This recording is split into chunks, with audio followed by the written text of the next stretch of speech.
What is going on, everybody? Welcome to tonight's Mystery Knife giveaway live event, which is actually a Mystery Knife collection live event. I have 10 mystery knives to give away. All of them will go to one lucky winner. They're going to walk away with a pretty interesting knife collection. I dug into that box and pulled out some weird stuff, but definitely some awesome stuff. Couple of premiums. So definitely some things that that'll make you all happy. Just going to rearrange a few of these so that we can fill out the screen just a little bit better. I'm going to put you down here. There we go. And yeah, that'll work. Okay. Looking good. Looking good. How is everybody doing? Oh yeah, Excalibur pre-order link is down in the description. If you have not pre-ordered Excalibur, you can do that through this video by opening up the description. You can also pay if you're thinking, oh my god, I'd love to own a Metal Complex, but it's so expensive. I made it as inexpensive as I could, but I understand it's still a lot of money. You can pay in I think there's an option to pay in 4 payments. So anyways, this is mostly for people watching in the future. I just want to do it at the beginning. If you want to pre-order Excalibur, I told you guys I was going to keep the pre-order open for a long time, and I meant it. You can do that by opening the link in the description. Once we're done with the first editions, I'll remind everybody, these are the first edition Excaliburs. Once we're done with these, we're done with these. We're moving on to the next variation. So, if you want to get in on edition 1, they're down there. Alrighty. Yeah, I know I always make a few people mad by going live on Saturday, but it was impossible to do. I mean, it's going to be kind of crazy because my son's football schedule, is wild. But I had to get up early this morning to get him ready and get him to the field on time, and I thought it's probably not a good idea to, have a bunch of Gatorade on a live stream the night before, so. But we're good tonight because all I have to do tomorrow is golf, and I don't have to be in the best shape for that. It's a scramble tournament, so it doesn't even matter. I will lose at least 8 balls tomorrow. I don't even care. And my brother is hosting the event, so worst case scenario, I embarrass him. That's fine with me.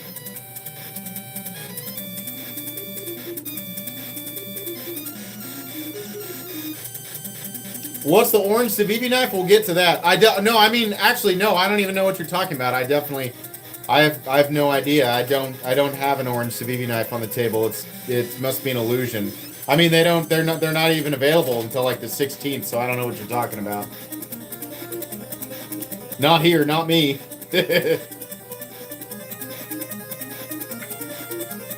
Probably a mirage.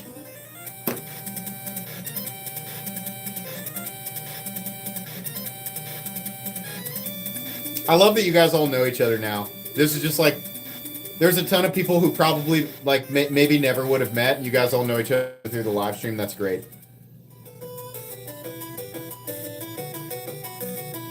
When I'm gone, can you guys do the same thing that the Avengers did? Or the ones that were left, like after Thanos killed half of the people on Earth? Will you guys like meet in like support groups? Like when this channel doesn't exist anymore, will you guys like all support each other?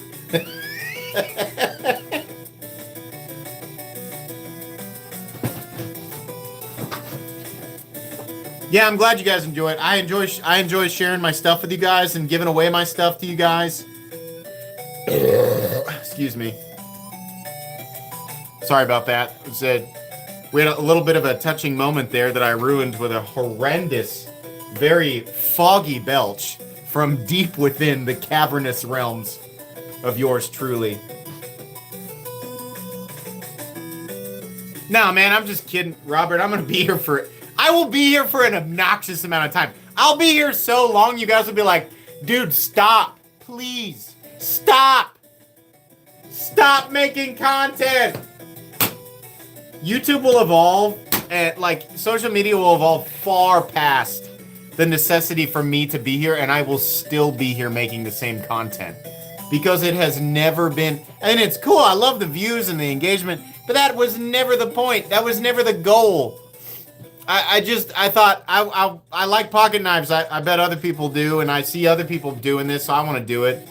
So I did. I've always done exactly what I loved. It's a bonus that it ended up being very popular.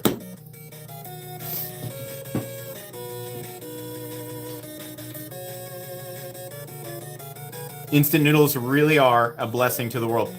That brings me back to college when I, number one, could not afford, I mean, for a long time, like well into my 20s, I couldn't afford anything but ramen and bologna and mustard. My refrigerator was bologna, and then I had ramen in the pantry. I had mustard and some other various condiments that were left over from, ordering. And then beer. Like, that's all it was. I feel like probably all of us have been there at some point. For a long time in college, I slept on a futon. Long time. I had a VHS player and a little, like a 12-inch TV or like a 14-inch TV. And it was like a Home Depot build-it-yourself kind of shelf thing. I put my TV up there, I had my VHS. I had the movie 21. I think, no, is it 21? It was a casino movie. I had that and a bunch of other random VHS tapes. I had my ramen. I had my Big K Cola. But anyways, I would just take the ramen bag because I was too lazy to like make it properly. I would just crunch it up and just like take the ramen seasoning and sprinkle it on there, and I would just eat it like potato chips. And then I got to a point where I convinced myself like this is the best way to eat it. I feel like there's got to be tons of people in here who have done the same thing. Surely. That's crazy. Try it. I'd still eat it. I'm not too good for that. It's good. I'm going to be honest. When I, like, every now and then my wife and I just buy a box of ramen because I'm like, hey, ramen's good, man. Like, it's not like I'm too good for it. I still think it's good. Just basic ramen. Chicken, beef. Sometimes I even, sometimes I feel a little crazy, get the shrimp flavor. I'm also not too good for a bologna and cheese sandwich. If you haven't had a bologna and cheese sandwich for a long time on just regular white bread, I prefer wheat, but bologna cheese, mayonnaise, if you're feeling zesty. I'm also not too good for hot dogs and macaroni and cheese. I don't even eat the off-brand stuff. It's really good. I mean, I try not to. I try to stay on diet, but man, I'll never stop loving that stuff.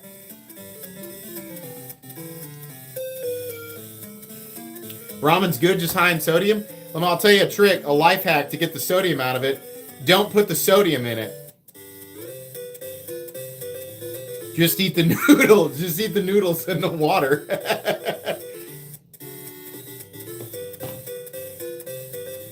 Sending a large message in 2 minutes. Don't miss it. All right, Derek. All right. I'm paying attention. You found a worm in your ramen? There's a good chance it was just a big noodle, but also that is alarming if it really was a worm. A worm? Yikes. I got a funny story about finding some stuff in food. It's actually kind of gross, but I'll tell it here in a second. I don't want to miss Derek's thinking back to this. Oh God, I'm gonna paint such a picture for you guys. All right. Well, I don't know where Derek's message is. I'll watch out for it. So in high school, I'm gonna share some of you guys. I did not have my first beer until I was 21. I didn't drink at all in high school, and all of my friends were, some of my friends did, some of my friends didn't. Right? My class weren't super like heavy duty partiers. They just didn't really do that. A lot of kids focused on academics. We had a small class. A lot of kids just not really interested, but some did, whatever. We didn't really judge each other, but we had a good class. We had a very clean class. And my specific group, we would all hang out. Like it wasn't a big town, so we'd cruise the gut. We'd go around Sonic, see who was hanging out. We'd go down. We went all the way down. We went down to the public pool and kind of went around. A lot of vehicles parked down there in the parking lot at the public pool, and you just kind of sit there. you know, and we just talk. Like, that's kind of what we did on Saturday, and it sounds super lame, but that's what we did. You know, me and my group, my core group of friends was about eight people. 3 girls, 5 dudes. We just hang out. And one of my buddies had gone to the Wendy's at the time. He came back, he had a cup of chili. We were like, that's random. And he's like, I like chili. I'm like, oh, I didn't even know you could get chili from Wendy's, but he had chili. This gentleman, my buddy, he had a very, very weak stomach, like an alarmingly weak stomach. Images could set him off to the point of projectile vomiting. He had a super sensitive stomach. And, oh no, it wasn't even him. It was Ryan. It was my buddy Ryan who got the chili. Ryan, we're all talking. We're all like not really paying attention. All of a sudden, Ryan goes, ugh! And we look over and he has at least an 8-inch human hair in his hand. And he's holding it out in front of his face, disgusted. This image is burned into my brain. The soft glow of the yellow lights surrounding the pool parking lot. Just the darkened gray silhouettes of my friends all suddenly focused on Ryan and his 8-inch human hair. But at the bottom of this human hair swung like a pendulum a big wad of meat from his chili. Now this is gross, right? I don't care who you are, it's gross. He had found a human hair in his chili, a long hair. And it was attached, must have been wrapped around a wad of chili meat.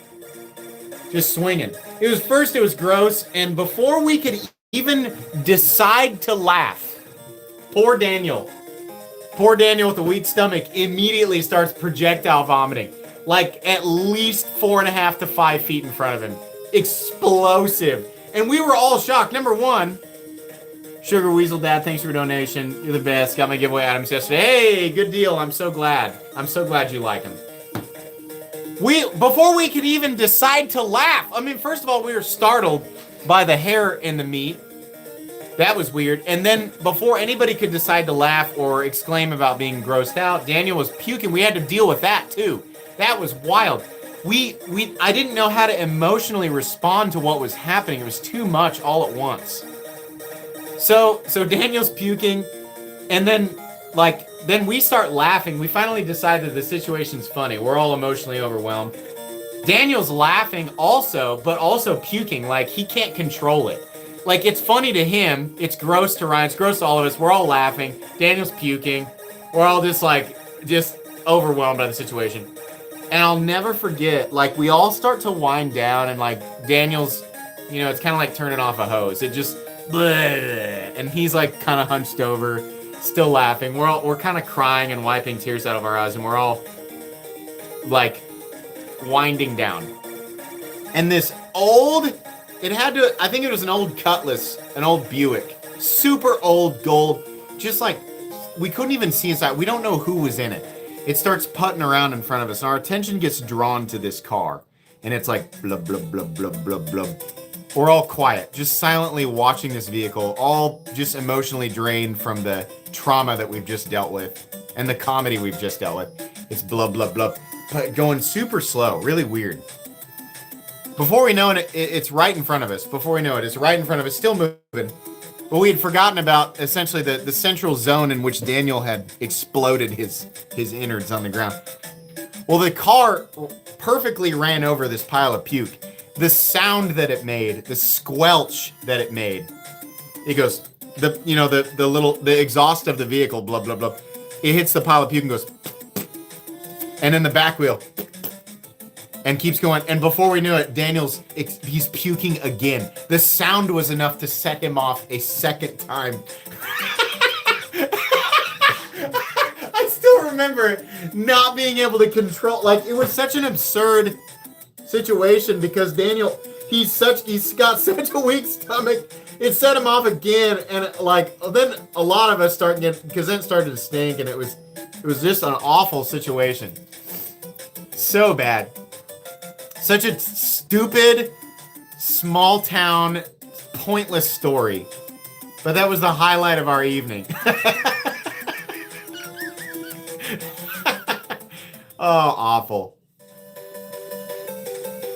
I guarantee Daniel puked 1,500 calories. We were like, you gotta go home and eat, dude. Nobody won the giveaway. Haven't given away yet. We haven't given away anything yet. All right, Daniel. So my grills, I want your thoughts on Scott Cook, Loxa, Michael Raymond, Starlet, Usler a Duckling. I've handled the Duckling. It's pretty cool. Prince Customs Protean. Have I beat Radon yet? No, I heard they nerfed him. Also Nefarious pre-order. I hate to let you down for that generous $10 donation, but the only one out of the group that I've handled is actually the Duckling, and that would have been 5 years ago, and it was sent in by a buddy of somebody who's still a friend of the channel, but that's the only one that I've handled, and I liked it. But I'd have to actually individually research those and then handle them before I could actually give you a realistic take on that. So thank you very much for the donation. I'm sorry I can't give you a more bullseye pointer on that, but I did enjoy the Duckling. Bradford Mitchell, thank you for the memberships there. Very cool.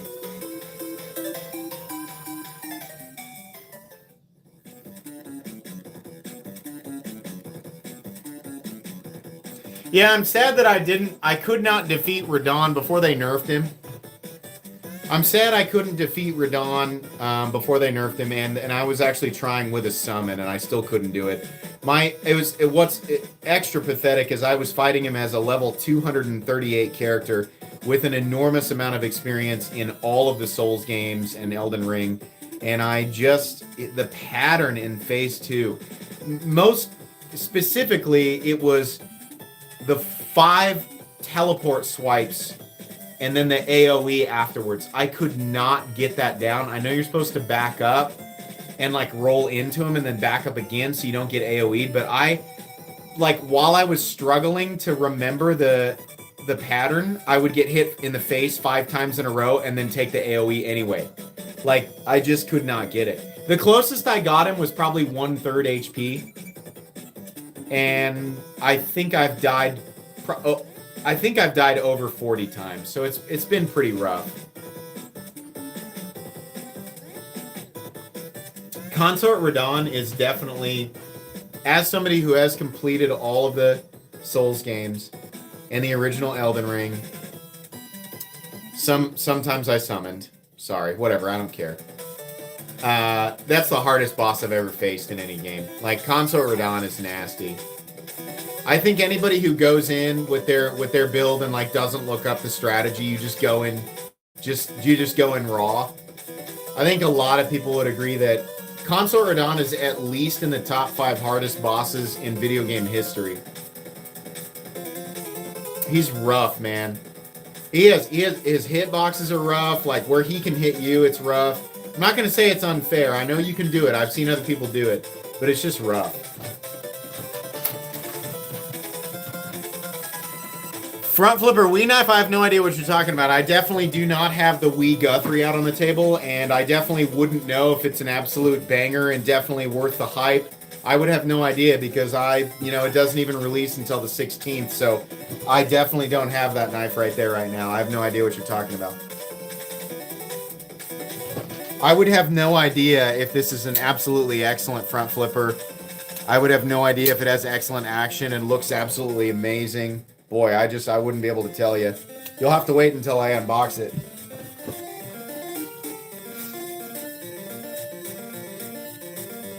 It's extremely cool. That's such an awesome knife. I mean, I assume.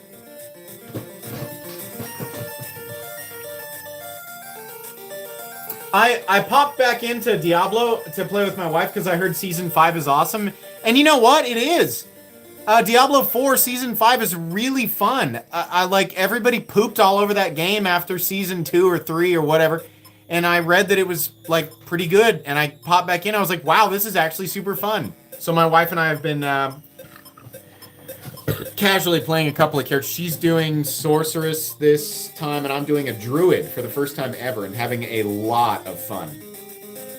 Really, really fun. How much vigor do I have? For HP? 65 points into vigor. At least. Maybe 70. At least 65 points. Yeah, I've had my onion stomped pretty good. So Which one is the most expensive knife? The one that nobody in here will be able to tell you exactly how much it's worth. The zirconium frame lock full custom Sharp by Design Arch Nemesis, one of 4 in existence, with a weave pattern on the blade. Contoured textured zirconium with zircotai inlays. The absolute Mac daddy of my collection. And I wouldn't even be able to put a price tag on it for you, bud, because it's exceptionally rare. You'll have a lot of estimates in here, but I'm never going to tell anybody what I paid, and I'm never going to sell it, so it doesn't even matter. I've seen much, much less rare versions go on eBay for a ridiculous amount of money.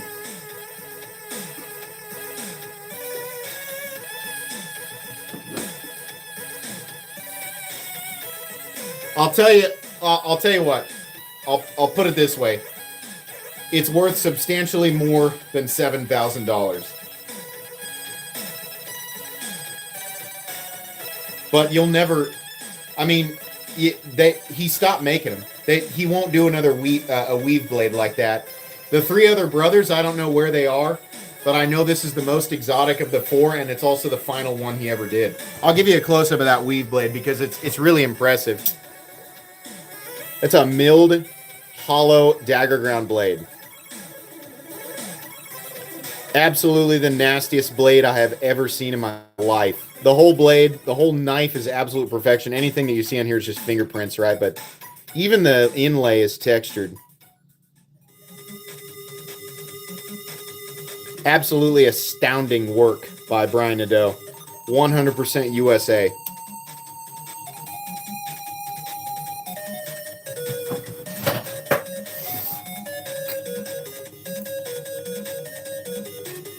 Would I ever sharpen it if it became dull? It will never become dull because I'll never use it. It's perfect. According to the lore, I'm the 3rd owner. None of us have ever used it. But as far as the path it's traveled to get to me, I have no idea. That thing is shrouded in a lot of mystery. And I kind of like it that way. But I have talked directly with Brian about it, and I think that thing gives him PTSD. He's like, oh yeah, that was the last one I did. He's like, yeah, I'll never do that again.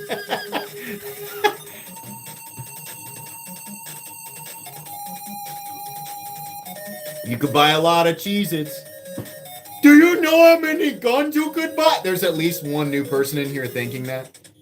Does he have any idea how many guns he could buy? He could have bought so many guns. How come he didn't buy the guns?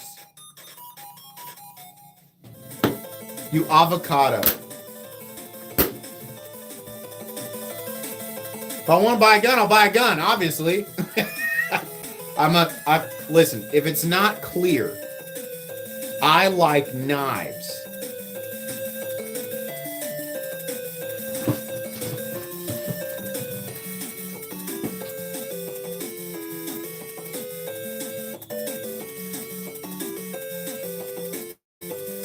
%. That's how they talk too. I mean, that's at least their inner monologue. Like, their brain's running on dial-up from the late 90s. Every sentence gotta reconnect.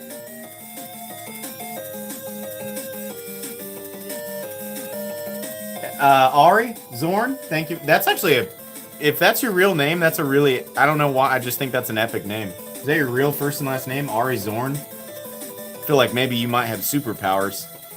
I don't know what they are, but thank you for the memberships. That's pretty cool.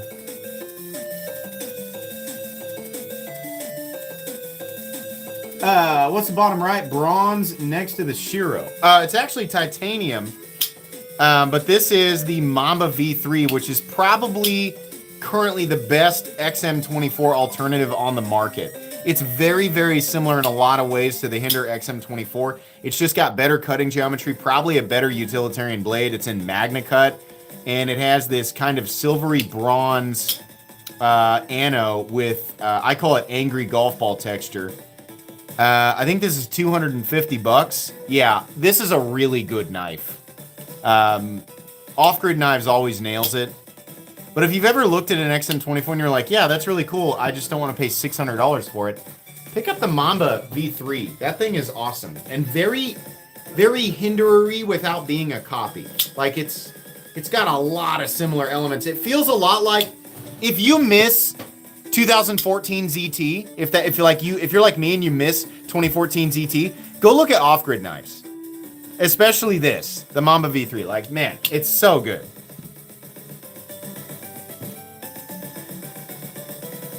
How many people? There's 800 people in here. With only... the likes can't be right. Let me look at my phone. Only 231 likes. That's terrible. It's all right. Honestly, it's fine. Whatever you guys want to do.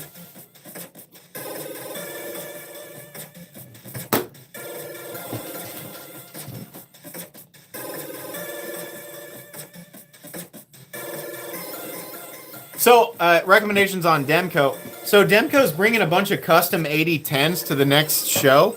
So, I have a original goat and cold steel 8010, and I would die for an actual custom or one of his like mid-tech versions. So, right now, I think it would be, and I'm pretty sure those are triad locks, like direct Demco triad locks. I think that's one of the biggest American knives to try and get right now. I saw a picture on his Instagram where he had a ton. Good luck to folks trying to pick up one of those. I think that's the knife to, if you're looking at Demcos, that's what you want to try and get right now. But if anytime you can get an 80-20, go for it. I would probably try for more, but I have my titanium 80-20. So if he makes like a really crazy variant, I might try and pick it up. I just, what was the new Marfione and Custom Knife Factory pre-order that came through NC Blade? Did you guys see the picture of that? I don't even know exactly. All I saw was the blueprint, and I was like, yeah, I have to pre-order that. Still a little...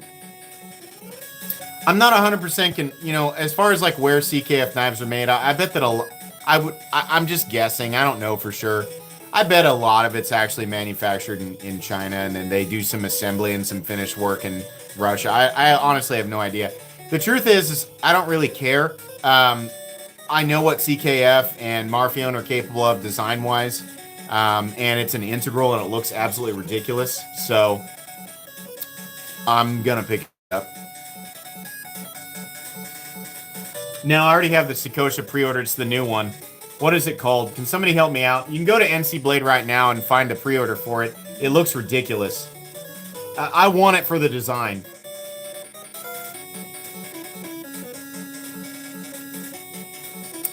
Sean says he loves his mom. I love my mom too. Shout out to all moms out there. You guys are awesome. Moms are legitimately... In fact, none of us would exist without moms. So shout out to all moms out there. You guys are literally superheroes. Shout out to all moms. All moms are awesome.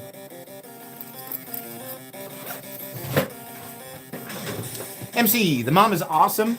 It's a deep carry clip on your 8010. Oh yeah, I got that off at Etsy. I can't remember what the heck it is.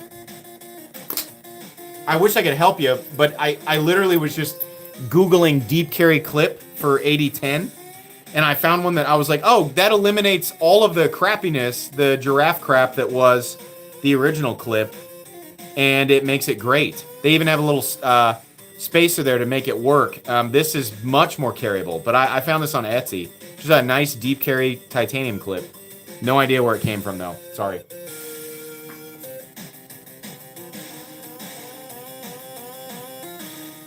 No name Etsy aftermarket parts keep me alive. If you don't check out Etsy for your stuff, like if you're looking for an obscure part to something, every now and then you can find it on Etsy, and it's usually a good price. I've actually had a really good experience with Etsy.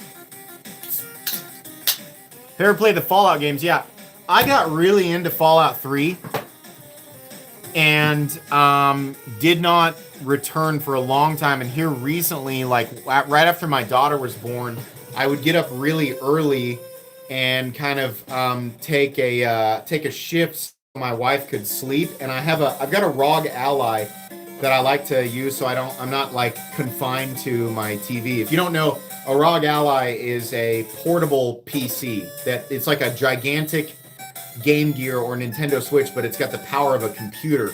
So I can play Xbox games, I can play Diablo on it, but whatever, anything I want. And I downloaded Fallout 4 to play, and I played maybe 20 hours into it. It's interesting. I don't love all the systems, but it is fun. But I kind of, after my daughter got older and started to, sleep through the night, I stopped having to take those shifts. So at some point I'll return to it. I've got way too many games to play. And not enough time to play them, definitely. Whataburger is overrated. All right. I mean, I don't consider myself somebody who's got much of a refined palate, but I went to Whataburger thinking I would like to have a good burger, and then I ordered it and gave them the money, and they gave me a burger, and I ate it, and I thought, that's pretty good. There's my full review of Whataburger. That was back in 2014. So there you go. No idea how they're doing now. Can you talk about the Vision FG and the scales? Yeah, I absolutely will. Hold on. Oh, Arizorn. I physically cannot wait for the Excalibur. Great work, and we all love you. Oh, thank you. Thanks. I appreciate that. I believe that you do speak for everybody, so thank you to Ari and everybody else who says that they love me. I love you guys, too. Thanks for the donation. So what we have here is... Here he is. I've still got his card. So these scales right here, I'm going to direct you guys to his Etsy store. This is Practical 3DP, and there's his email. Let's take a look here and give you guys that code. If you'd like to pause the live stream and get that real quick and save it and then email it to yourself or whatever you need to do, right? I know that this is not, oh, it's upside down, so that's not helpful. This probably isn't super helpful to everybody watching on mobile right now, but if you've got a way to make that work, then fine. But if you just want to do it the manual way, then this is what you're looking for, is Practical 3DP on Etsy. This gentleman made aluminum textured scales that delete the liner. He even put my name on there, Metal Complex. Just emailed you a pic of my first Medford and it's all your fault. Oh, okay, I'll check that out. But essentially, this thing, this knife has become so ridiculously lightweight. I think what we're looking at here is technically one of the most perfect EDC knives in existence, given like all things outside of the pocket clip. There's even a bald spot under the clip there. These scales are so perfect and so wonderful. The weight on this is magnificently lightweight in a great way. Sacrifices no durability. So the strength to weight ratio on this knife, and also the dollar for dollar quality, even considering the cost of the scales, I think makes this one of the best strength to weight ratios in existence, and it's one of the best overall, like, just in terms of what anybody could ever want in a pocket knife. This is really close to perfect. Nitro V textured aluminum. Super lightweight. I think it weighs under 3 ounces. This is ridiculous. Check that guy's thing out. And, Original Goat, I think, is going to do something like this at some point. But, oh my gosh. This is insane. Highly recommendable. Please check this guy out. He just randomly was like, hey, you want to check out some scales? I made some, and I was like, yeah, sure. Thinking like, maybe they'll be good, maybe not. They are amazing! Look at that! Love this knife. Love it. I reach for that thing all the time.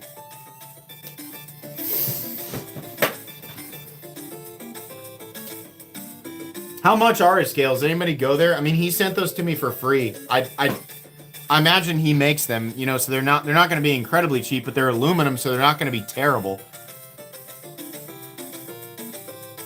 $70? Yeah, it's 100% worth it, guys. $70 plus the that knife. The Vision FG at 78. You're essentially looking at $150 for a perfect EDC. Yeah, even with the steel being Nitro V. Nitro V is a great. I mean, yeah, you're good. You're good to go. It's worth it. Build it, and then come tell me I'm wrong.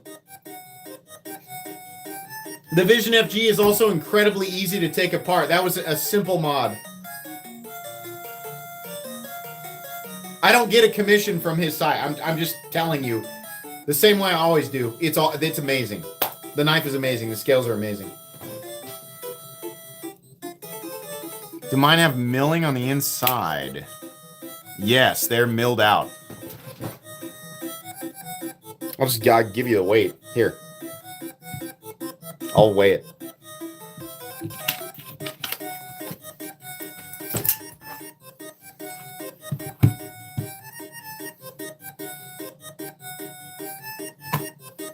.8 ounces. This is an impossible thing to exist.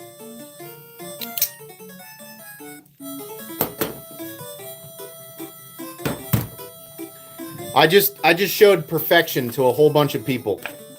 To a lot of people, like wishing, like, oh, I wish this or wish that. You just got your wish.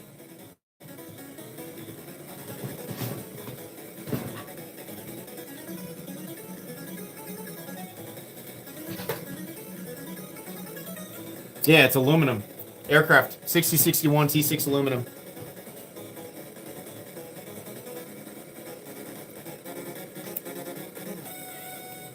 Yeah, if you're confused on how to enter, here it is right here. How to enter. Link in the description. Open the description. In the description, there's a link that says enter here, live participation required in all caps. You click on the link. I'm not going to try to sell you anything. Don't worry.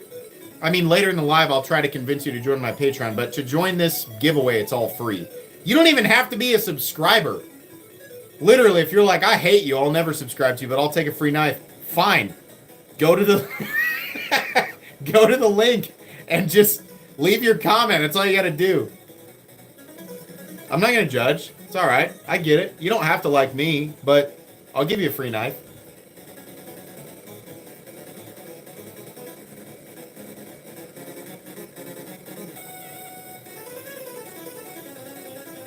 My Patreon is pretty awesome, though. My patrons will tell you. I do have a secret. If you want to join my Patreon, I'll give you the full picture in a sec, but link to the top of chat is my my Patreon, and I currently have a mystery giveaway. And let me tell you, to my patrons, nobody knows what it is yet. You can join my Patreon for $1 a month. $1, and you'll get access to everything. But the giveaway this month is going to be ridiculous. My patrons, anybody who enters is going to be really happy. You're going to be pumped. I'm giving away a very expensive knife on Patreon this month. And I give away a special knife to my patrons every month. Every single month. Just for patrons. You guys on the channel always get your own giveaways every week, and I do this crazy, but I always give a really nice knife away every month. So, consider it a special, because we just went over 650,000 subs. Thank you to you guys. 650,000, holy moly.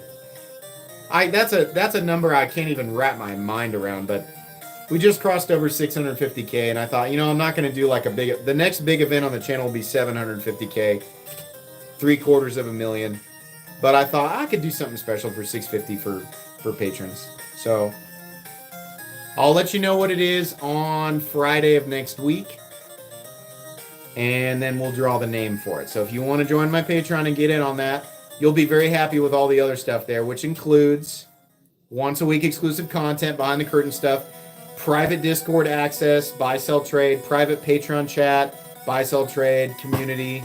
I also do private knife sales there. I heavily discount things. A lot of the stuff you've seen on the channel goes for half price. Lots of fun stuff for $1 a month. You can pay me more. There's other tiers, but I would recommend the cheap tier because that's the best value. I think you can pay a whole year in advance. It's like $10.50 or something for a whole year on Patreon. It's pretty cheap. I did the cheapest that Patreon would allow me to do.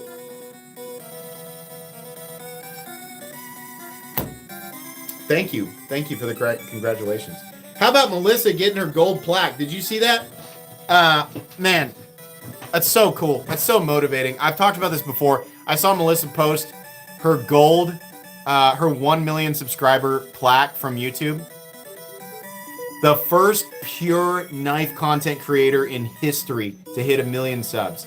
I keep repeating that because I think that's amazing that someone from our community can do that. We were just this, like, pocket knife collectors, man. Like, this community, that's crazy that a content creator can get 1 million subs. It was unheard of. I mean, it was a big deal. You know, like, Nick Shabazz was one of the first, like, big-time knife people to hit 100,000, along with, just tabletop reviewers. I remember that was like, I was like, holy moly, I can't believe he even did that, you know? And here we are a few years later, Melissa got to 1 million. Amazing work. 100% deserved too.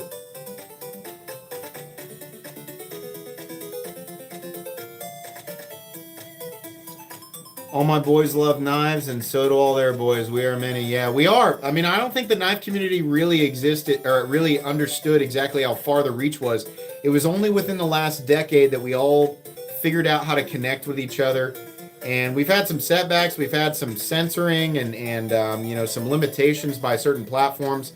But we found a way through, and our community has exploded to the benefit. I mean, a lot of people will reduce it to, well, the market's oversaturated. Listen to me and using all these syllables like oversaturated. I know what I'm talking about. Ignore those people. I mean, because they're negative Nancy's, right?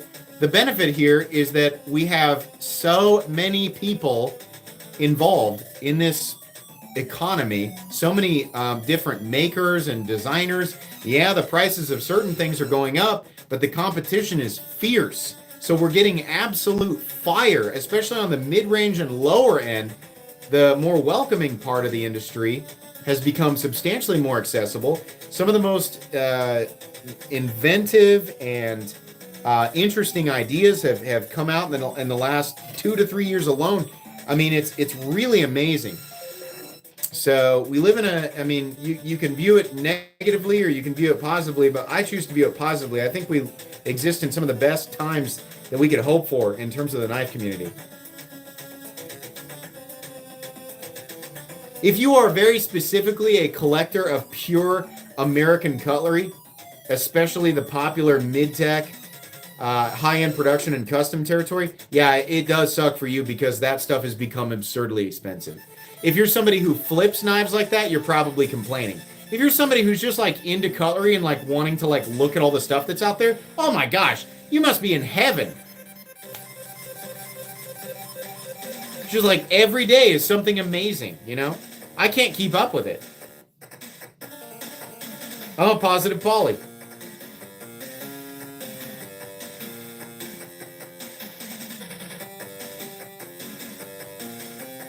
I'm a decidedly delighted dick.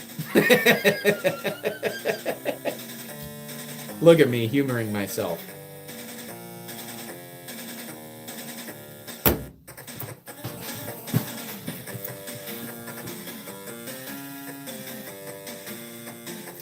It's absolutely insane what you can get out there for less than $200. It's also crazy who thinks their stuff is worth over $300 to $400. Yeah, I mean, to be fair, when you're selling on the secondary market, your goal is not to, your goal is never to convince the masses that your knife is worth that much.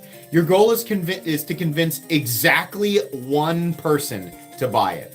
So when, you know, like if you go out of your way to like put the laughing emoji on somebody's like secondary market post on what they want, you're kind of wasting your time because that person's goal is not to convince you. That person's goal is to convince exactly one buyer. And oftentimes that does happen, right? And then that buyer down the road may actually flip that knife for more money. So as much as we laugh at, you know, we laugh at like the guys who are like, I know what I've got. And sometimes those guys don't know what they're talking about, but sometimes they do, you know, and the person who buys it also knows. And then down the road, they make more money on it. So it just kind of depends. Sometimes there's little micro markets for things, and not everybody, like the vast majority, are not interested in it. But there's a select small community of people who are interested in collecting and selling and trading that stuff, you know. So, I mean, it's in a lot of ways, it's exactly the same way it's always been.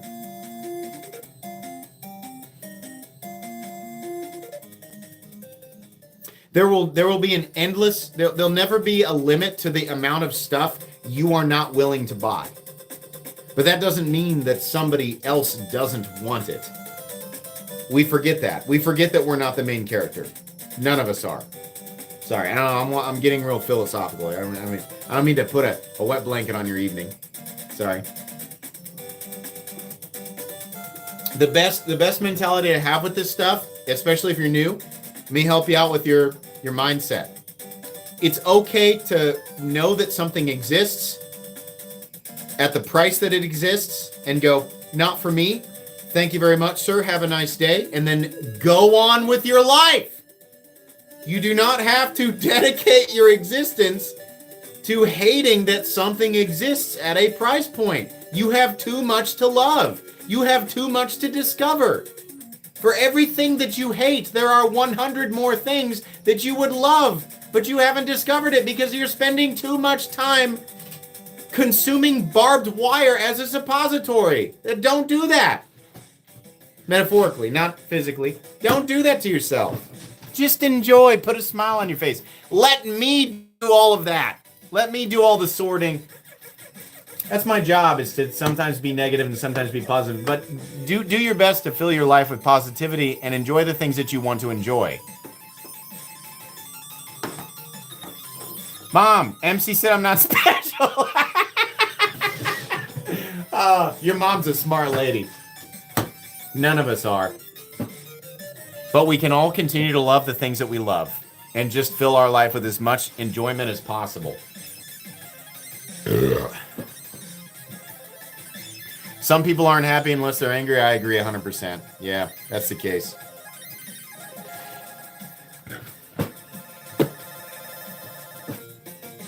Do I like Flu Booger? The color of the scale? Yeah, sometimes I actually do. I used to hate it.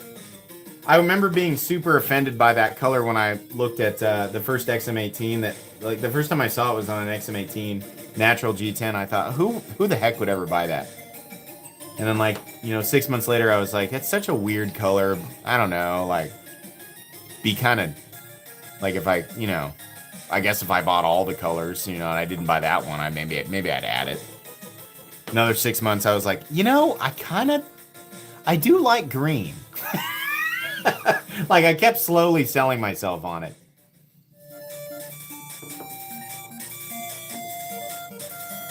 Been learning how to sharpen lately, and it's mad hard. It is hard, like, doing it by hand. And I think that it's well worth the time to learn how to do that. I learned on guided systems very casually over a long period of time, and I'm no master sharpener by any stretch of the imagination. But I can put a decent edge on most things. I use a KME, which is made in the United States. It's a guided system, and I use diamond stones. And when it comes time to reprofile or sharpen an edge, I use that, and it does a great job. Even on the super steels that are super high HRC, takes a little bit of time. Sometimes it'll take me 45 minutes to an hour to put an edge back on, but I can do it.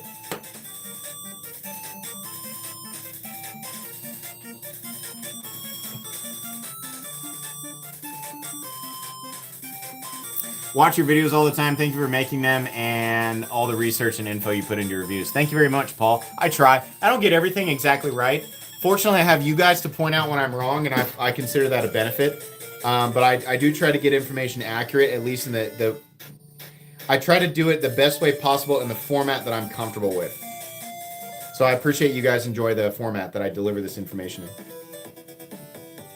If you want to learn about sharpening, I think Neves is a great place. There's a number of channels you can go to, but like Neves is a great example of a channel who's just way better for that type of stuff than me. I can give you the gist of like the importance of like proper geometry and all of that. Like I can give you the surface level information there, but if you want to dig into it, I think Neves is a better channel for that.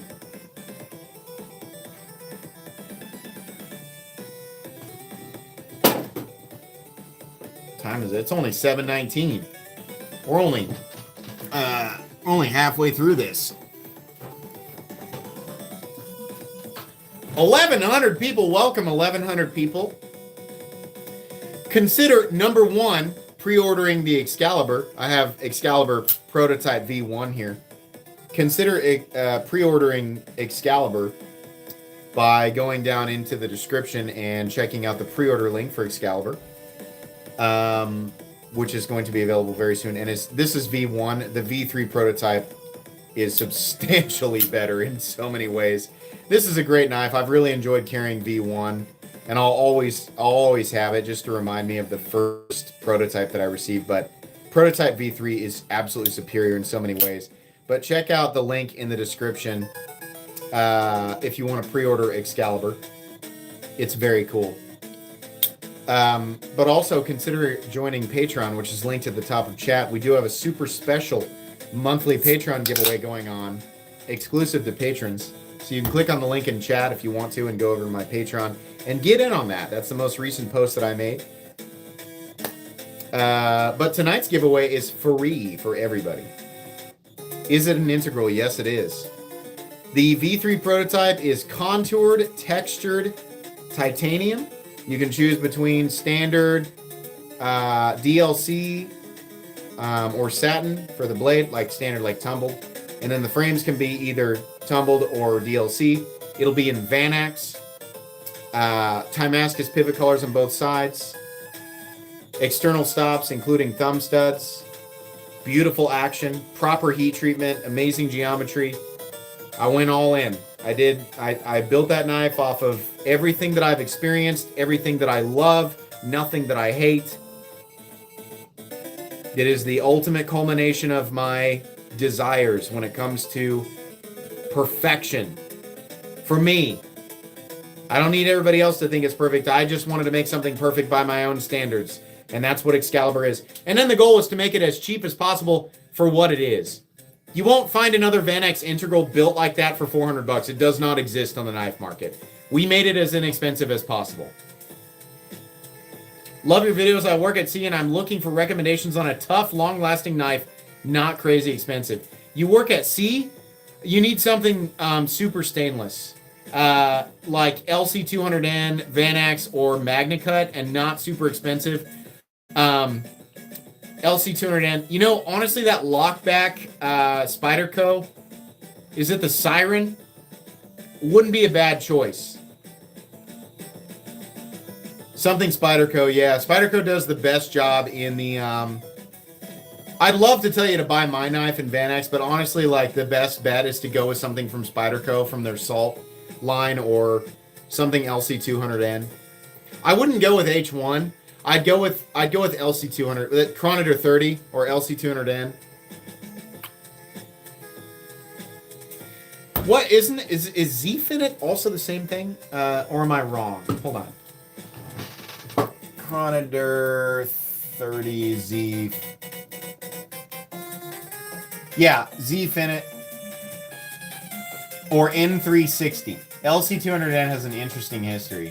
Chronometer 30, LC200N, Z-Finit, or N360. They're all the same thing. MagnaCut's very good.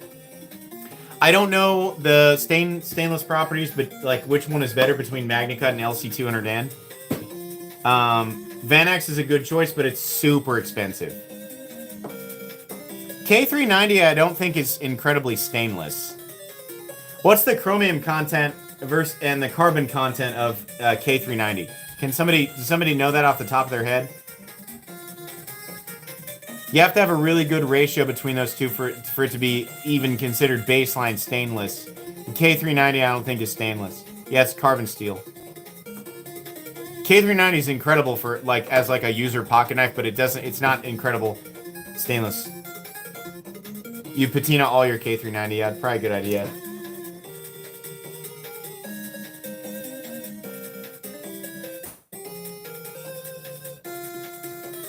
Consuming barbed wire is a suppository. Yeah, well, some people do that. Some people just wake up and they're like, time for my backwards barbed wire routine. And it's like, man, why do you start your day like that? Just don't do that and you'll be way happier.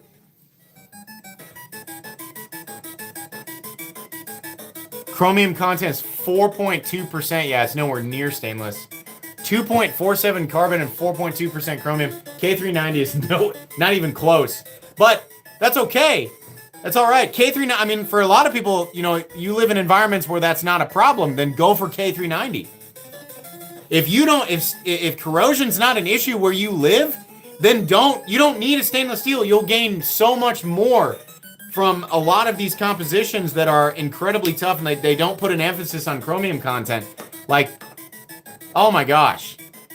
CPM M4, if you don't need corrosion resistance, forget M390, go with M4 or something similar. There's a bunch of really amazing steels that are not stainless that are absolutely God mode.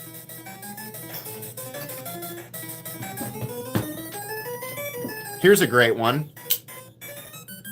This is a Spyderco Shaman in CPM 15V. This is one of the nastiest knives I own in terms of edge retention. I think one of the few steels that would surpass it in terms of edge retention would be the legendary Rex 121. But yeah, there's a good example if you don't need stainlessness. CPM 15V. Holy moly. Great knife. This is finally loosening up. This has been so tight and I've been trying to break it in. Am I still centered? I might have to readjust this for centering. Yeah, a little bit off. I gotta readjust. I gotta keep readjusting that. But really cool knife.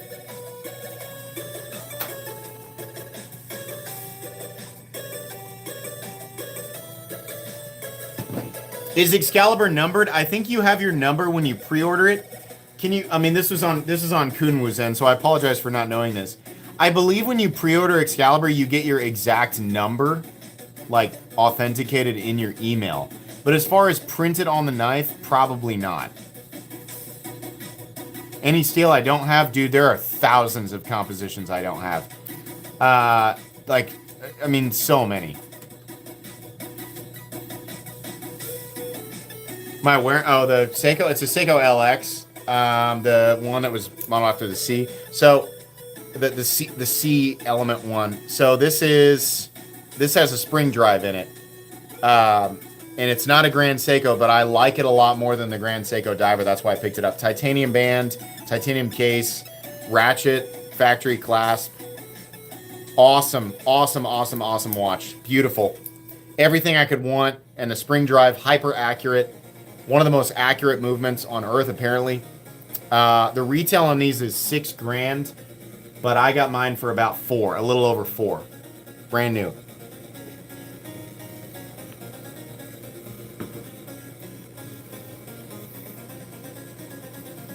Sometimes Spydercos just like take a really long time to center, but I have like some Spydercos. I have my original Shaman took 6 months to break in and center, but I got it there.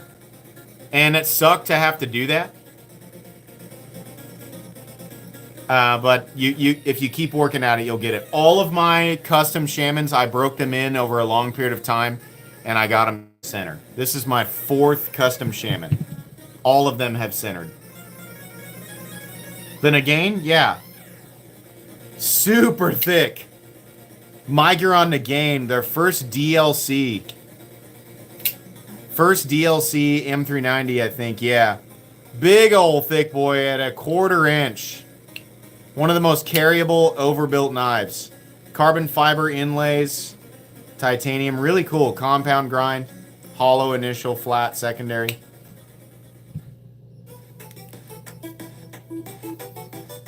How do you join membership? Here, I'll just link it.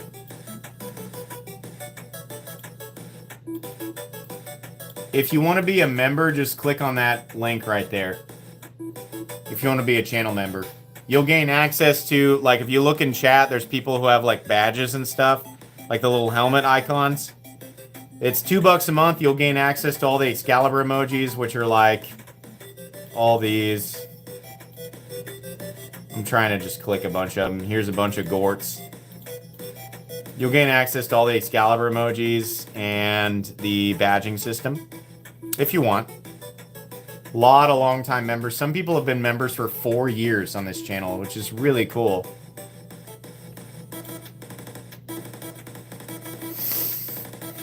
Plus, you feel really good. Yeah, that's a good point. You do feel really good afterwards, immediately.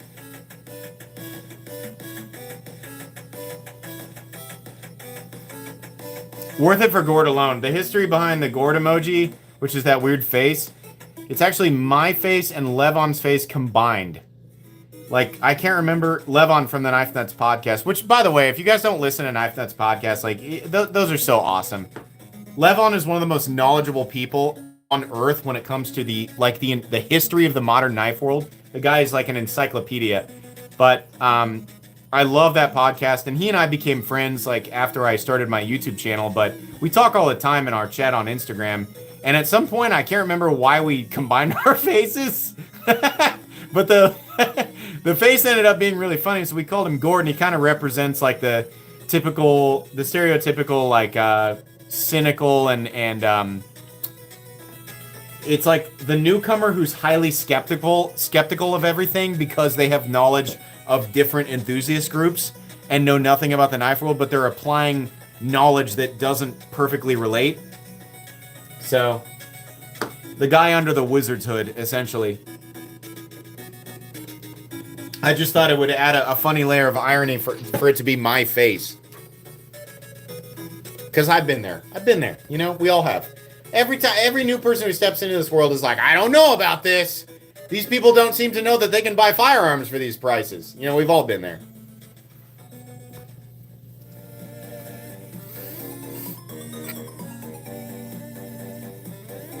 I like the Artisan Wizard too.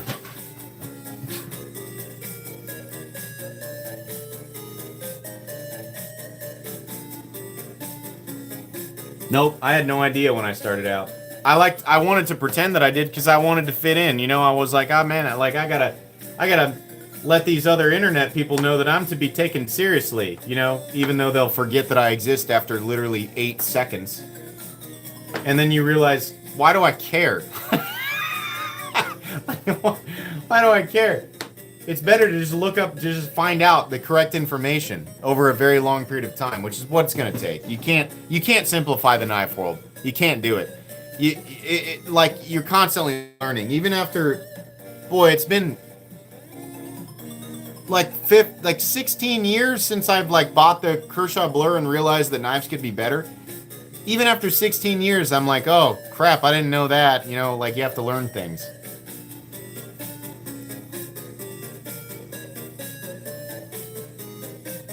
A lot of gun guys will tell you that like they were like that. They would buy expensive guns and only cheap knives, and then they started to learn about knives and they'll be like, oh, you know, now I own expensive knives and expensive guns, you know, and those are the best types of people because they've taken the time to learn both sides of things and to understand that different OEMs, different people, they play by different rules in terms of cost and manufacturing, custom work, all that.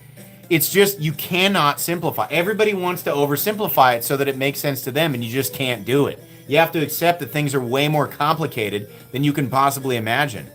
And as time progresses, as costs change, rules change, right? Suppliers and all of that, like everything changes. It's not consistent. It's much easier to just pretend that everything is artificial scarcity, everything is overinflated, right? That way you can feel good about being smart and you can display yourself as a hyper-intelligent person to everybody else on the internet, which counts for nothing. You just have to kind of adapt slowly and understand that things change and you got to constantly learn. Nope, some people don't like, you know, hearing that. A lot of people don't like me because I say that in a really unceremonious way, right? How dare you not consider my feelings? Well, I don't care. That's how it is. But I know you guys know. I know the vast majority of you do.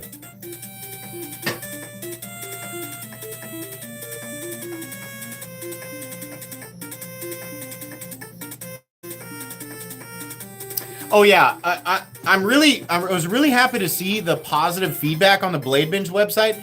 I got to know one of the owners and creators of that site, and like his vision is really awesome. That like I know that like to some people that video may have come off as like a pitch, but Blade Binge is a really pure site. Like the whole motivation behind it is to create a much better atmosphere for buyers, sellers, and traders, to create a much safer way to do that and a much easier way to do that. He described that part of the community as a gaping hole, and he's exactly right. We have needed better for so long, and Blade Binge is doing everything essentially perfectly. You definitely should be a member of that website, especially if you like to buy, sell, and trade on the secondary market. That's where you should be doing that. That website's amazing. That's why I wanted to highlight it. You will definitely get more videos covering Blade Binge. I think what they're doing is excellent. I think it's honest. I think it's cool. and the people behind it are genuinely knife people. Like, they are dedicated knife people. So they know all of the frustrations, everything that people have to deal with on the secondary market that sucks. That's why they created it. And there's already a ton of people who utilize the site who can tell you, like, yeah, it's great, you know? So it's not like it's like, hey, roll the dice and see what happens. No, it's already a pretty established community. So, is it time? Been an hour. Oh, if you don't know how my live streams works, you never know when I'm gonna do it. Just wait, it's coming soon. I will 100%. If I design more knives at some point, I will definitely design a dirt wizard. I will 100% do that. We're getting there. If you're here for the giveaway, we're getting there. All right, don't worry.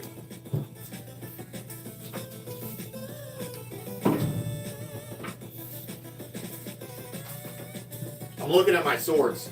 Have you guys seen my swords? I have a couple of custom swords from Saberforge. Oh, it's so regal. It's so regal and beautiful. Oh, Skate or Die. I hate this song. I love this sword. So cool. Absolutely beautiful. Look at that. Look at that. Look at that leather and wire wrapped handle. So cool.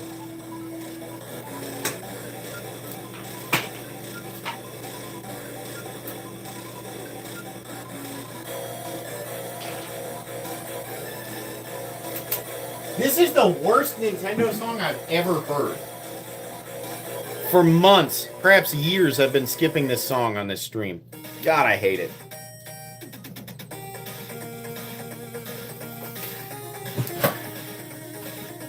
I agree that an ironic gas station, I mean, like, I honestly think that is, like, a keyword that could be positively manipulated on Google.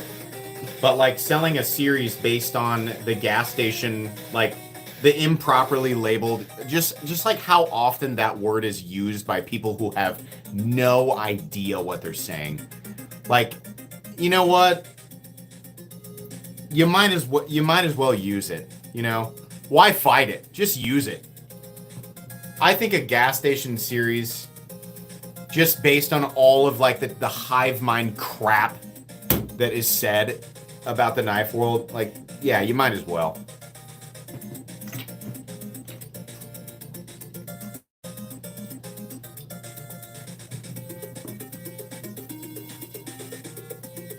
You wouldn't even have to create a marketing pitch because everybody who's just like a brain dead parrot has created it for us. Sure, like, this is what you think, you might as well, and then just the best thing that you could hope for is that you get an enormous number of hits because people want to say, that looks like a gas station knife. You know, like, just, that's the whole idea. It is, though. It is. Look at my TikTok videos. God, I've considered making a video where, like, when I did the big knife, and I said, like, people keep asking me, they keep sending me the video, they're like, have you heard of the Midgard's mandatory Odin toothpick? And I was like, yeah, I know about that knife. And, like, in the comments, I got hundreds of people going, that knife is Shaq's knife. You should give that knife to Shaq. Bro, this isn't even a knife anymore. This is a sword. And it's like, do people even look through the comments to see if it's even remotely an original thought? I know that that's like a silly thing to be annoyed by, but it's like, man, if I'm gonna leave a comment, I want it to at least be like some form of thought. Bro doesn't have folding knives. Bro has folding swords. God! It's so stupid! Shaq is a big person. This is a big knife. Shaq should hold this big knife. This is a knife for Shaq. I can't imagine my brain defaulting to that, but I guess people do. Keen observation, fellow internet person. Keen observation. Have you considered finishing high school?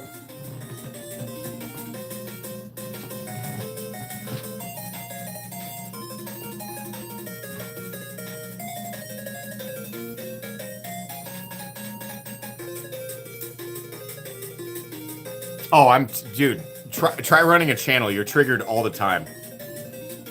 People, they're like, don't react, bro. Don't even react. Don't react. I get 120,000 comments a year. All I do is react. I am a professional reactor.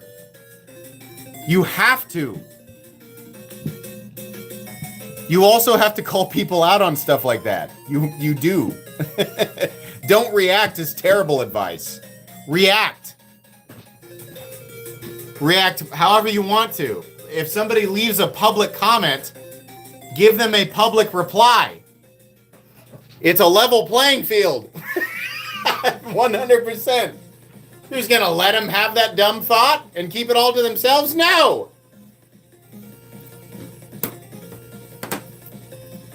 This guy's crazy. This Middle Complex guy, he's crazy. You know, if he doesn't slow his roll, he's gonna turn a lot of subscribers away. You know, I think I could teach him a thing or two about how to run a channel.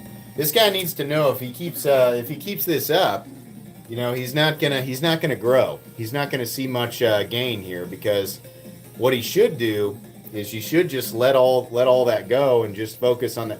Yeah, I got told that 10,000 subscribers, at 100,000 subscribers, at 250,000 subscribers, at 500,000 subscribers, it's wrong. I'm going to keep calling people out. I'm going to keep mispronouncing shaman. I'm going to keep being exactly the same person I've always been. I find that all of those things have been beneficial to me.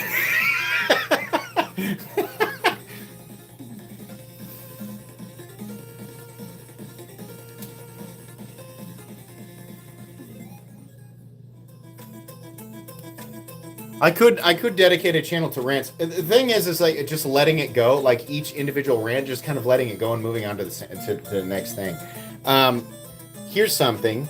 We should reveal all the knives I'm giving away, right? That would be a good thing to do. So if you haven't entered, this is how you do it, okay? There's a link in the description. You got to do this. If you're just typing in chat and you're like, you know what, maybe if I ignore his instructions and just type in chat, that'll be good enough. No, that'd be the wrong thing to do. What you want to do is go to the description and open up the description and click on the link, just basically exactly what these cards say. And then leave your comment underneath there.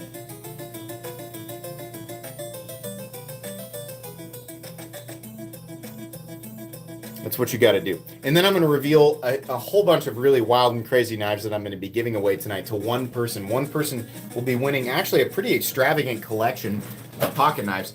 But, you know, I've got that box of stuff I told you about, which I'll tell you, as many collection giveaways as I've done recently, we're not even halfway through that box, guys. What have I done? 50 knives over the last like month or so? Month and a quarter? Yeah, we're not even halfway through that box. I got a lot of crazy stuff. So I picked out 10 really cool knives tonight. Some are, you know, budget. Some are more premium with premium steel. But I got a lot of cool stuff. So if you win tonight, you're going to be pretty happy.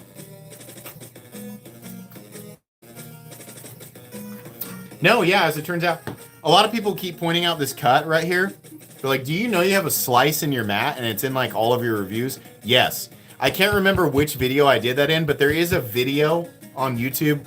One of my reviews, I did that in the middle of the review or during an unboxing. And I thought, you know what? Let's just leave it. I can replace the background anytime. There's like oil marks all over this from disassemblies, and I'm like, it doesn't matter. I don't need to clean it. It's whatever. There's stuff stuck in the perforations. Just leave it. It's got character. It's like an old grill, you know?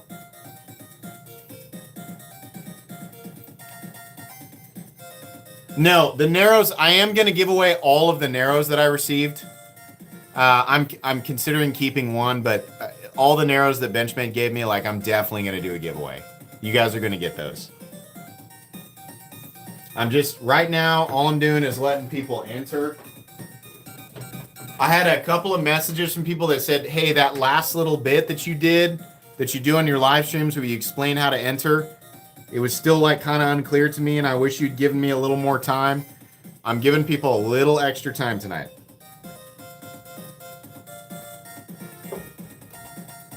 I know I come off a little abrasive, you know. The truth is, it's all in good fun. My whole goal with these live streams is to give away stuff that I get for free. I realize that there is a, you know, like, even though, like, you know, you guys understand that I am a knife reviewer, and I'm, you know, while I am trying to honestly review stuff, I'm also, you know, promoting a lot of these companies. In all honesty, like, I won't over promote somebody. If I don't like their stuff, like, I'll say it. But I get a lot of free stuff, and that's not, it's not fair one way or another, you know. I'm in a position where I get free stuff, so I could keep it and never do live streams and just keep doing content and all of that, or I could give it away. But your live streams are promotions, and you make money off the live streams. Yeah, but I also try to give stuff away at the same time. I mean, it's all, you know, it's win-win-win. That's the whole point. Sorry, I'm just buying time there. We have a whole bunch of stuff. Let's actually do them one at a time. Sorry. So, oh wait, should we start with this? Let's start with the budget stuff.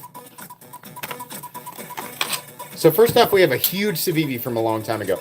I think this is the Synergy 3.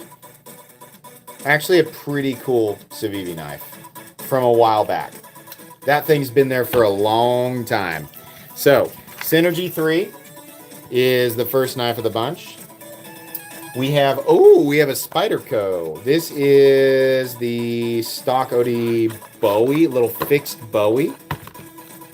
I don't think it's anything special, but yeah, it's a Chinese Spyderco, but an authentic Spyderco, an HCR 13 MOV, whatever, right? But somebody will enjoy using it. It's a great little beater fixed blade to use for whatever, so that'll be there. Fun little guy there. I think that's the second time I've had that knife. Oh, we got a CJRB here. I forget the name of this one. You guys can talk in chat.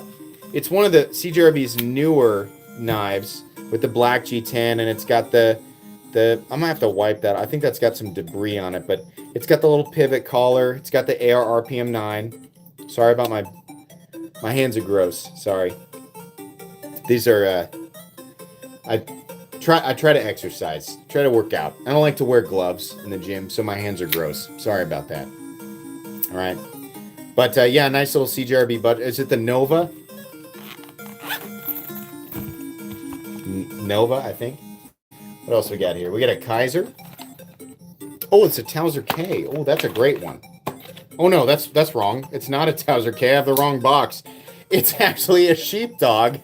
A random button lock Sheepdog in 154 cm with micarta. That's a little bonus there. I had no idea that was in there. So there you go. Sorry that the box is wrong, but Sheepdog, great knife. I got something that isn't a knife. Don't worry, the knife count's still right? But we got the Ace Beam H16. I'm not gonna get it all the way out. I'll just let you guys look.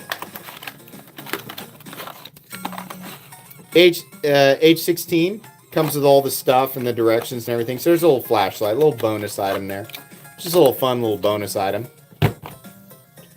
We got, what do we got here? We got another CJRB. What is this? Oh, I bet it's one of those little razor cutter things. Yeah, the black one. There you go, the black one. This is a little slide OTF utility box cutter there. In that same category, let's get out the other one, because there's another one in there. We'll just put that like that, because I want people to be able to see it. Sorry. It's a little bit of a mess here. Yeah, this is a weird one. I didn't review this because there's no reason. Hold on. Civivi, this box is atrocious. All right. This is the Quick Snip by Civivi, which comes with additional blades. But look at this. Ooh, just get a little quick snip there, you know? Oh, it's the wrong way. Sorry, it's this way. A little quick snip, right? Got a little sheath. That's great. Comes with extra little blades. Once you run out of those, I mean, you're done. But there you go. We got, what's this? We got a Vosteed. Oh, yeah, that's one of the ones that's a little more premium. Carbon fiber and L-Max. Forget what that one's called. A little bit more pricey on that one. So there you go. I'm saving the nicer stuff for last. We got a weird Kubi. I don't know where this one came from.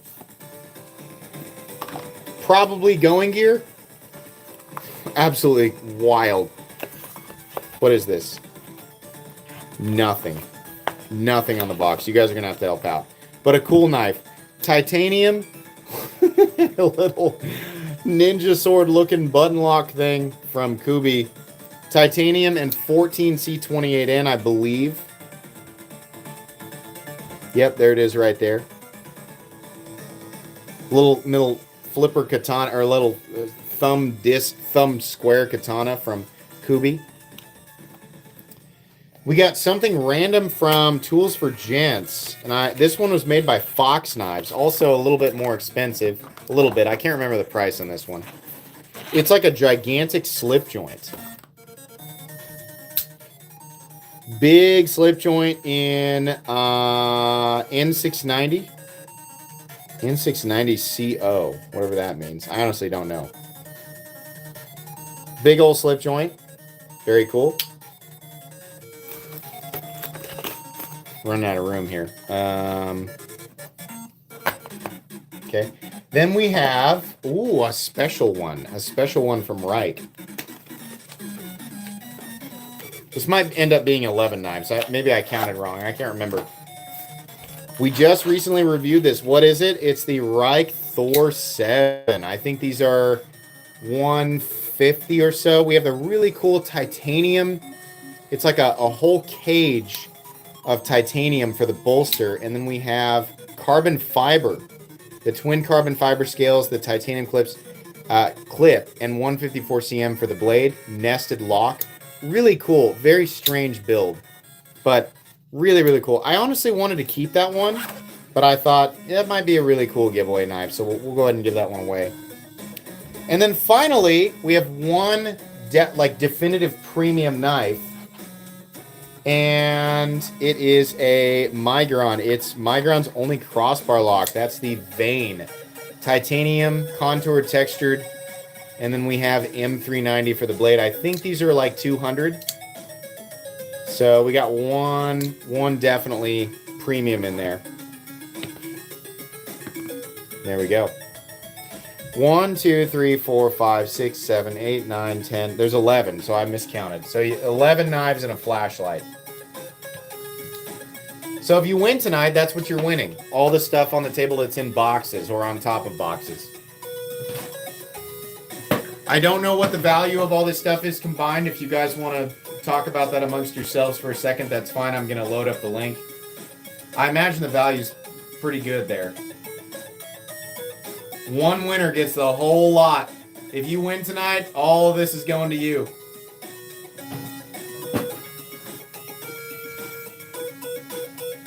The Reich is the Thor 7. I think it's $155.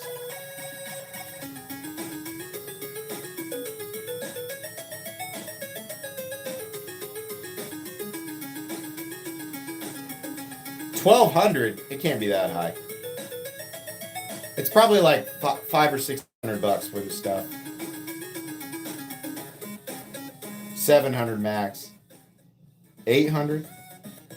800-ish. All right. Pretty good giveaway. You don't have to buy it, right? If you win, you just get to have it.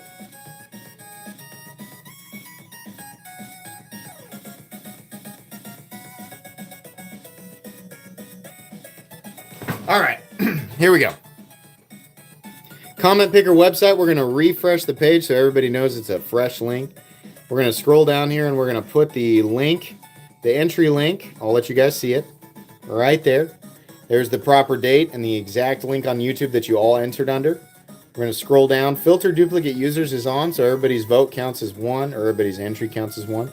We're going to go down here and we're going to click Get YouTube Comments and see how many there are.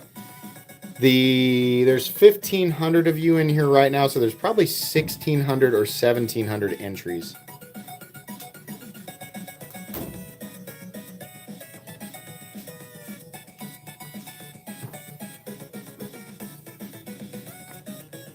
$1,679 entries.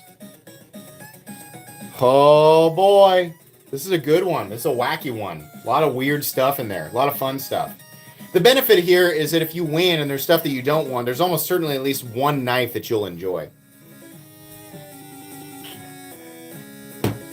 Ready? The winner of tonight's small knife collection giveaway is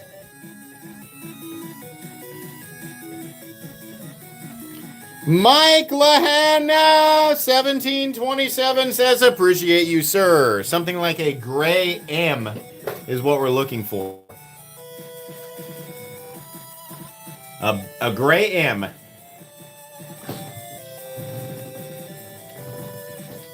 Oh, there he is. He says, oh, wow, that's me. There he is immediately. Yes, Mike, this is yours. All of this is yours. Please email me at metalcomplex87@gmail.com with your first and last name, your shipping information, and you don't have to tell me what you want because I know you want all this.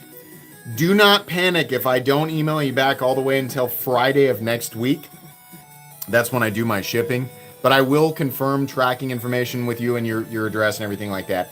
Everything will be confirmed, and I'll ship this out no later than Friday or possibly Saturday of next week. Just depends on my schedule. But yeah, this is yours. So you'll get everything as long as I can fit it in the box. Sometimes all the boxes don't fit. So on some of the lesser expensive knives, I might just put them in the pouch. But with the more expensive stuff, you'll definitely get the box and everything. So congrats.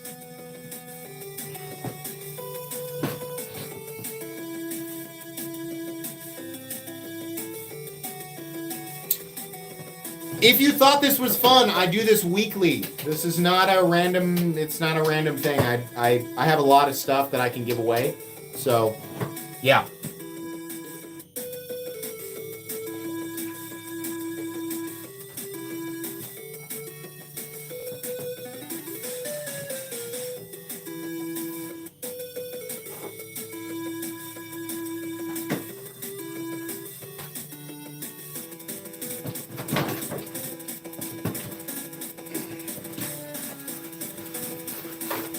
I'm glad you guys had fun. Glad you guys enjoyed.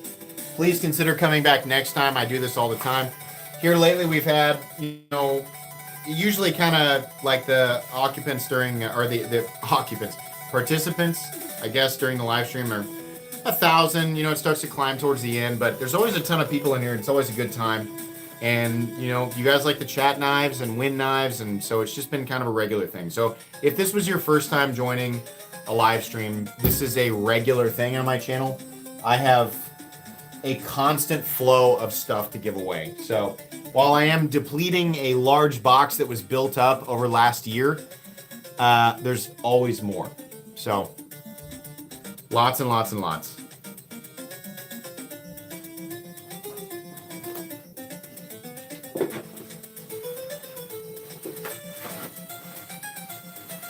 Sorry, I spilled a beverage. I'm trying to clean it up off camera. Kicked it over. Why'd I put it on the floor? So stupid. Just a stupid, stupid amateur move. Good thing I keep paper towels down here.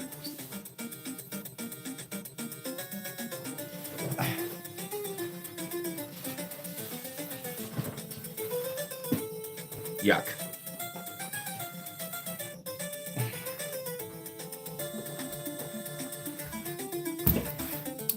Okay, what time is it? 28. What a good time. What a good time. I have so much incredible stuff to show you guys. I can't wait. I know I've been there's a lot of individual kind of climactic events occurring. There's a couple of customs that I've been waiting on that are eventually going to arrive at the channel that I'm really excited about. Stuff that I've wanted to own for a very long time. Stuff that I've dreamed about for a very long time and have finally been able to acquire, had the opportunity to acquire, and they're almost done. I'm going to have technically a V4 or a finalized prototype of Excalibur sent to me that I can show you guys. That will be exactly what you will be receiving if you have pre-ordered Excalibur, which again is in the description. You can pre-order it. But once that arrives, I'll show you guys Excalibur with all the final touches. Yeah, you guys will be receiving those around Christmas. So the first people in on it, the first edition Excaliburs, that's what we're on right now. So very exciting stuff. All right. Thanks again. Thanks to all my wonderful patrons. Thanks to all my wonderful subscribers. Thanks to all the wonderful people who hung out with me tonight. Congratulations to the winner. That's going to be it. Thanks so much. Hope you all have an excellent rest of your Saturday evening, and an excellent rest of your weekend. Bye.